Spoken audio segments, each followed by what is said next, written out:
स्वातंत्र्यवीरा तुझसी कोटी वंदना ही संगीताची कार्यावळ दिवसले रंगली। स्वातंत्र्यवीर सावरकर जयंती निमतान वीर सावरकर युवा मंच आणि हिंदू एकता समिती हांच्या जोड पालवान शिरगावच्या सुशीला सांस्कृतिक संस्थेन निर्मिती केल्ले हे कार्यावळीचे आयोजन केले। हे कार्यावळीत गावात बारबंदीचो निर्णय घेवपी वारखंडची सरपंच गौरी जोसलकर हांचे सयत कांय मानेस्तांचो सत्कार केलो।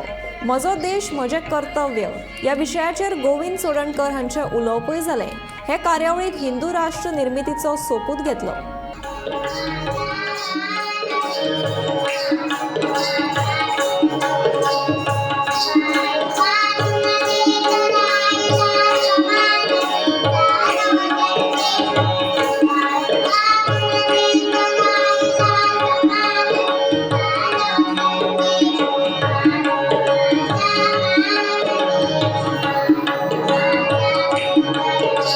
कौशल्याच्या अनुषंगाने त्यांनी ते कार्य केलं पाहिजे।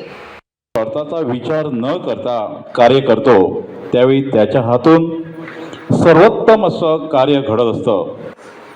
100 वर्षे जिवंत राहण्यासाठी 100 वर्षे जगणे गरजेचं नाही।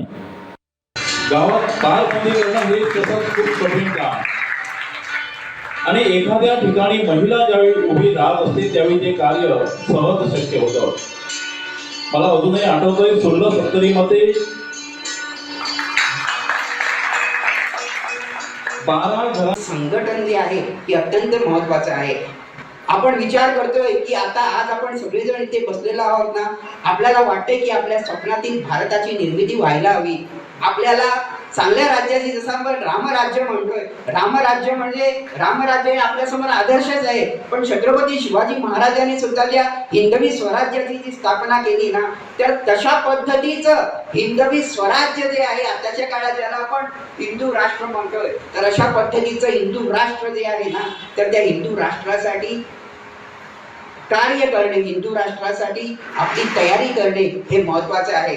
धीरेंद्र कृष्ण स्वामी माहित आहे का? सर्वांना ऐकलं असेल ना नाव सर्वांनी। आताच एक 7-8 दिवसापूर्वी त्यांनी घोषणा केली की जी आपल्या हिंदू धर्माची जी सगळी जी मंदिरं जी आहे ना, ती जी मंदिरं जी आहे ती मंदिरं जोपर्यंत धर्माचं केंद्र, धर्म शिक्षणाचं केंद्र होत नाहीये तोपर्यंत हिंदू राष्ट्र येणं आवश्यक, म्हणजे तोपर्यंत हिंदू राष्ट्र येऊ शकत नाहीये। आणि म्हणून मला तुम्हाला हे पण एक शेवटची जाता जाता एक गोष्ट सांगायची आहे। आपण सगळ्याच गोष्टी करायच्या आहेत, सगळीच आपली कर्तव्य आहेत, परंतु सर्वात महत्त्वाचं कर्तव्य आताच्या काळात जे आपल्याला करायचं आहे ते म्हणजे काय?